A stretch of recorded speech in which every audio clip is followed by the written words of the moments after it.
Good morning guys, Chris the Ultimate Recycler here, standing in my emergency storage shed for episode 156. And if you divide 156 by 52, you get three years. 3 years of weekly episodes without missing a single episode, and we are forging our way into this shed. It is now the single biggest expanse of concrete in any of my sheds, and this is one of the, well, I've only got the one big workshop and this one. It shows you how little room there is next door. We're making good progress, and I hope I'm demonstrating that persistence does pay off.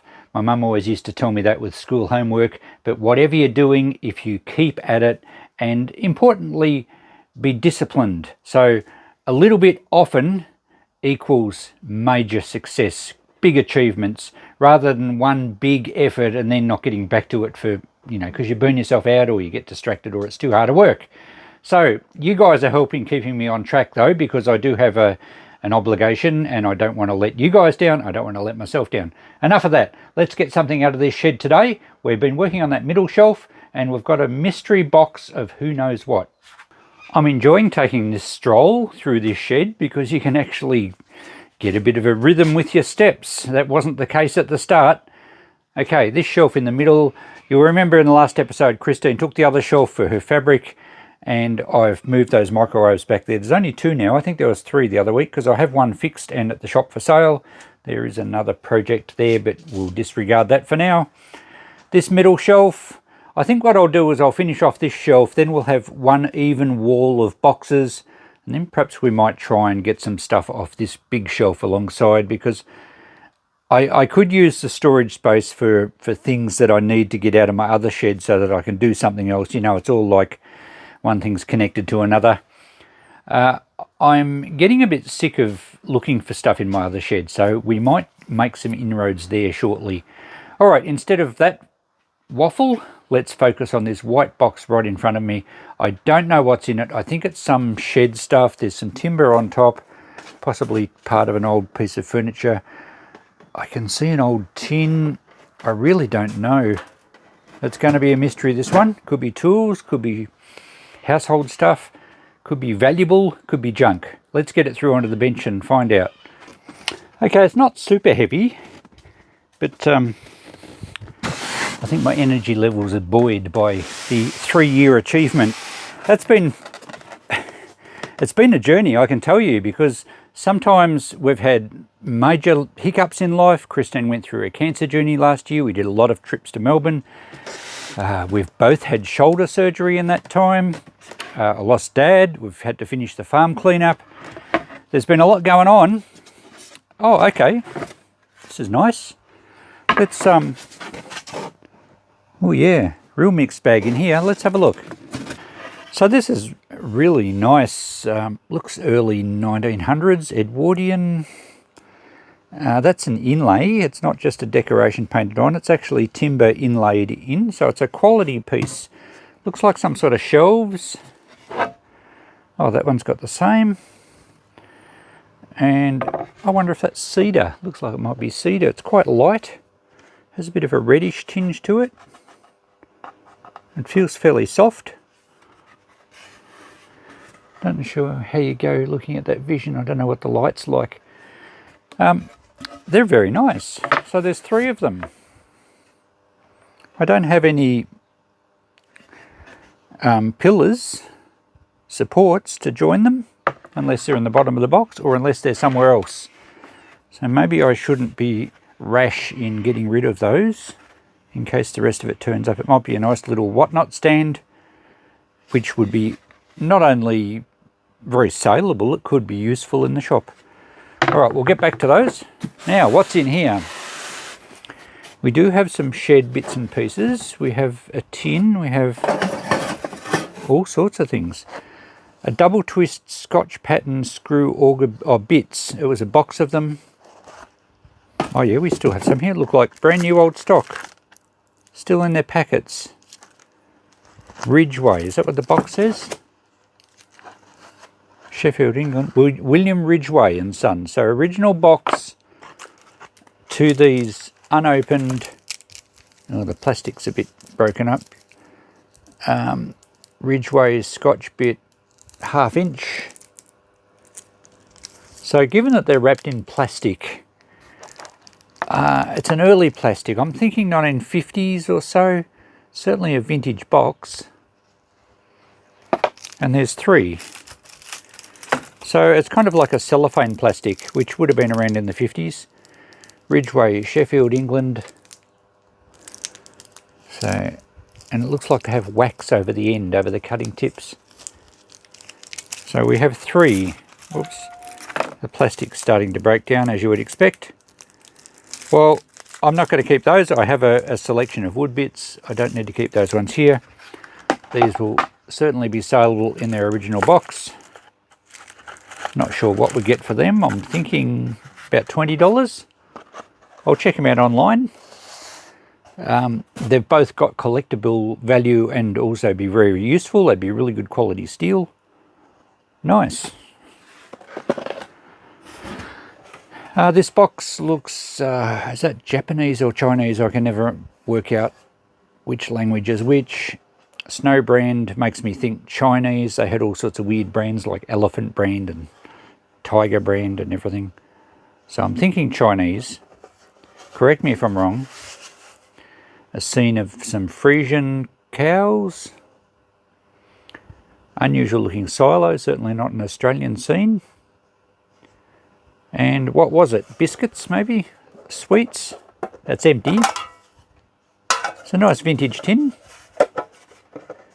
I wonder if AI is clever enough to tell me what that is. I might actually try that. And it might shed some light on what the contents were. It's a cool old tin. I'm guessing it's maybe 50s again. It just looks, or maybe 60s. Just looks that sort of era with the colours.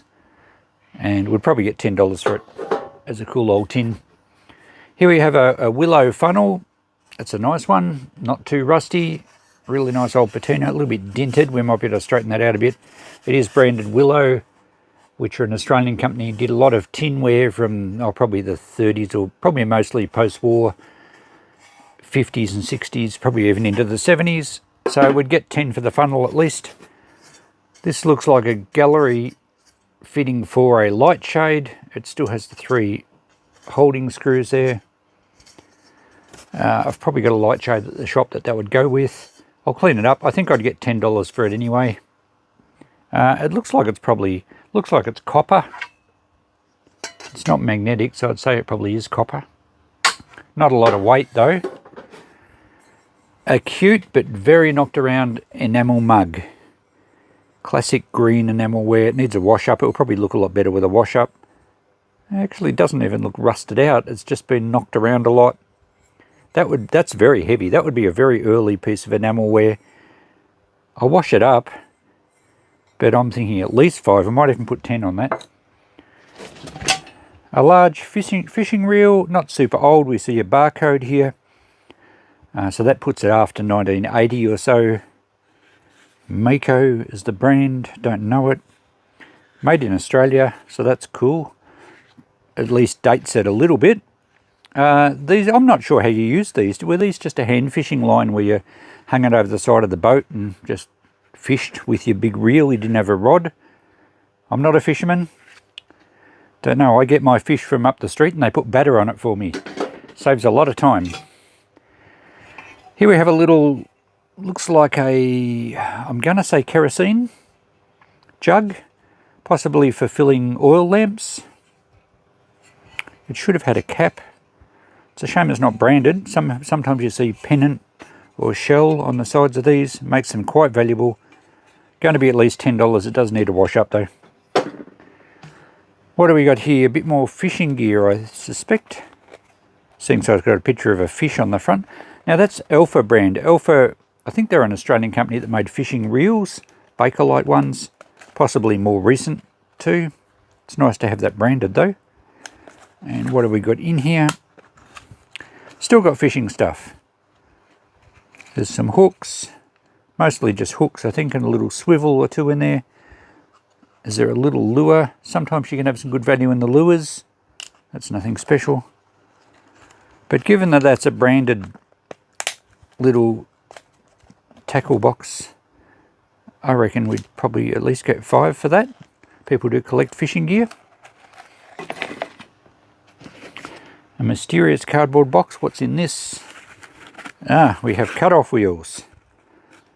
Masonry reinforced cutting wheels, brand new.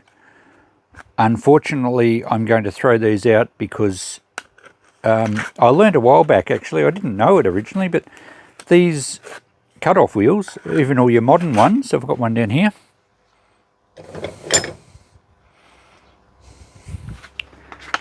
The Makita one, cut-off wheels and grinding wheels actually have a use-by date on them. And the glue, or the... yeah, this one's out of date too. 2024. So if you use one that's out of date, there is more likelihood of the actual binding glue that holds it all together to have broken down a bit, and they can possibly shatter. So even though 99% of the time you'd be fine using that one, maybe even 99.9, who wants to take the risk of one of these shattering and bits going all around the place? Very dangerous. I know a guy that actually had some pretty serious injuries from a grinding wheel shattering. So these ones are certainly going to be well out of the use-by date because they've been in my shed here for a few years, at least 8. And they look like they've been packaged a long time ago. I didn't even see if there was a date on them. I better throw that other one of mine out. It's unfortunate wastage, but you can't muck around with safety. I don't think these are probably even too old to have dates on them.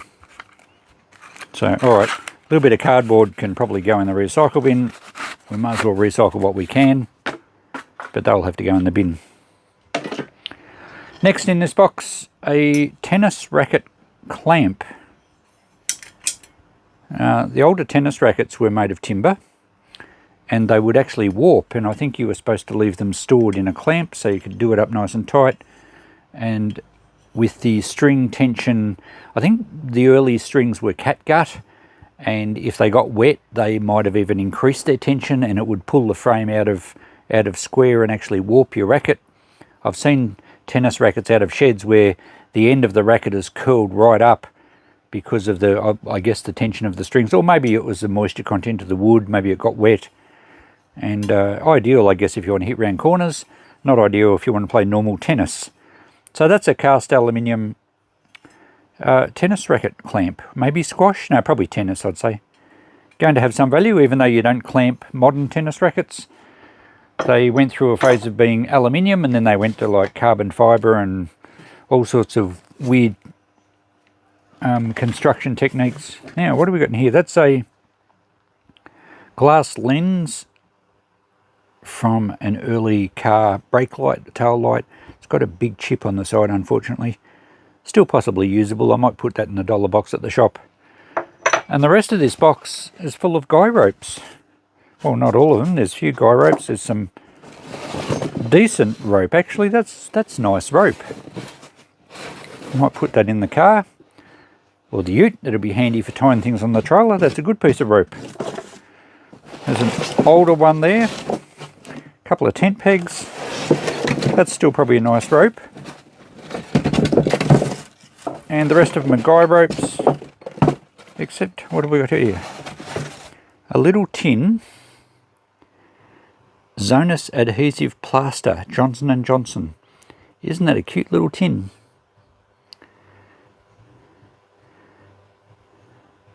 Well, that's going to have some value. It hasn't got a lid.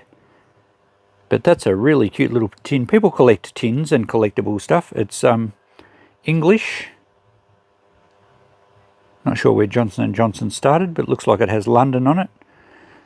I will check that out, but I think that'd be $5, maybe even a $10 tin. And there is a little box here. Melanol? What's Melanol? Shake bottle thoroughly. Cooper, Dennison and Walkden. English again. Oh, it's ink. This ink is guaranteed indelible and harmless if instructions are followed. But it's just a box. Oh, wait a minute. There's our bottle of ink. Bakelite top. Oh yeah, it's got the brand on the top. Alright, the label's nearly... Oh, it's just stained actually. It's complete, it's just stained with the ink. So anyway, cute little ink bottle with its box. That will probably get $5 as a little collectible in the shop. And that's it. Guy ropes, we could probably sell all the guy ropes for maybe $5 a lot. They've got the spring on them too, these ones. But I don't know who uses these sort of guy ropes anymore with tents. We'll put them at $5 a lot just to move them on. Another short bit of rope that may be handy on the back of the ute as well. That's the rest of our box, all done. I have given everything a bit of a clean up, and we've got our list on our notepad. A couple of things I discovered. I was wrong with this tin. It's Japanese and not Chinese. I did take a photo of it and ask AI. Well, I didn't even ask. I just took a photo and posted it to AI, and the result was it's a butter candy tin. Snow brand, and there's a snow crystal, snowflake on the tin there, and it's Japanese, and it came from the town of Hokkaido, I think, if I remember rightly. And I even posted pictures of this, which gave the address and a few other things, so AI is pretty handy for that. 1950s or so, there weren't any listings on eBay in English, and I wasn't going to start searching internationally and translate them. I'm just going to put $10 in the tin. It should sell pretty quickly. It's a nice tin, and anyone who likes Japanese butter candy may love it. What else did we discover? Remember, this was missing the top, and yet it looks like it's had a top on there because it's not rusty. And remember that this little Johnson & Johnson adhesive plaster tin was missing its top. This actually was used as the top for that. So there you go. Someone has improvised. It actually fits perfectly, but ironically, I reckon I can get $10 for that tin, and I reckon I can get $10 for that jug. So I'm not going to put them together, but that's what someone had done. How about that? So it's a shame the tin is missing. Well, it's a shame both lids are missing. The enamel mug cleaned up reasonably okay. It's got a couple of rust patches inside. It would still hold, well, it does. I tried it when I was washing it. There's no leaks. It's very heavy gauge. So even though it's a bit rough, I'm going to ask $10 for that because it's a nice early one. It'd be 1930s or so. What else did we discover? I'm going to try for $10 on all those guy ropes, just purely because there's a lot of campers in the area. I'll try for 10 on the clamp for tennis racket. I don't know how we're going to go there. I cleaned the texture off these fish hooks. There's some new packets in there. I'm going to go just 5 on that, I think. And the willow funnel cleaned up nicely. I don't know if you could see it earlier, but you can certainly see the willow branding now. A few little dents and creases. I sort of popped the dents out as best I could, but it's obviously been knocked around a bit, but it's not rusty. So we'll get at least 10 for that. I think I wrote down 10. I haven't included these shelves because there is a chance that the rest of this unit, all the little supports, may be in a box, because it was in storage, and I would have realised that it takes a lot less room packed like that dismantled than what it would have taken up complete. I may not have them, but anyway, we'll hang on to it for now. If I was to sell those, I think I'd ask $10 per shelf, just purely as a really nice decorative piece of cedar. I'm pretty sure they're cedar. So we didn't write that down, but everything else added up to $115. So I think I've mentioned everything there. With pricing, most of them are 5 or 10. I went 20 for the auger bits, the Ridgeway auger bits. So there we go. Nice little haul. Another box gone, and some great stock for the shop. A quick look back at the notepad. The cotton reels that I was going to put in jars and sell for $10 per jar, Christine has informed me that I should easily be able to get $2 each, and someone mentioned in the comments, I can't remember who it was now, sorry, it was someone from Ballarat, said they paid $2 each for some recently. So I thought, well, we won't worry about our $10 per jar. I put them all in a tray in the shop, and the first day I sold 2. So I've got $4 back in the kitty already. There were 100 and, how many were there? About 120. So if we get $2 per cotton reel, That's going to be a lot better than $30. We'll see how we go. If I get sick of them, I'll put them in a jar and do a bulk lot. But if they do sell, well, great. And now a quick look back a little further. We've talked about the display cabinet that I sold. And the episode beforehand, we went through a lot of smaller stuff. Well, I've sold a few bits and pieces. The Swallow and Ariel tin we sold, which had the nice paper label on it. Small funnel sold. And the Simmons saw tool did sell on eBay, and here's the final sales price. I did get an extra bid, so I started at $100. It had one extra bid right at the end, so it sold for $102.50, which left us, when you take into account fees, it left us $87 back, so did quite a lot better than our $50. Was worth throwing it on eBay. So there we go. That will do for going back through the notepad. I will report back on any interesting sales, but I won't keep going back through the weeks to show you what's sold and what hasn't. But things do pretty well sell eventually. And as I've explained before, there's no rush with this stuff. This is the interesting stuff that makes my shop what it is. They're curios, they're antiques, they're collectibles. That's what's supposed to be in the shop, as opposed to my electrical e-waste stuff that I price to move quickly. I like this stuff hanging around, and sometimes I'll price something up even higher than what I think it's worth, just purely because I want to see it in the shop for a while, and quite often I'm disappointed that someone still buys it. But anyway, just to mention, when you go to a really cool shop, like, I find it difficult to keep interesting stuff in our shop because it sells, as I just said. The times you've been to an amazing shop that's like a museum and they've got just the most incredible stuff, and then you go back there 6 months later and it's exactly the same. The only way they can keep their shop looking that good is by having things priced so ridiculously expensive that nothing ever sells. I don't know how those people make a living. My shop doesn't work that way, but you can be sure that every time you call in, there will be new stock. It will be different and hopefully interesting. I just don't quite get that museum look because I price my stuff to sell and the good stuff sells. But that's okay. You guys keep watching my videos. I keep finding more stuff. People keep coming to the shop and seeing different things, and they keep buying it, and they spread the word that the prices are good. I think I've got a good formula with that. All right, thanks for watching, guys. We'll catch you in the next video. Bye for now.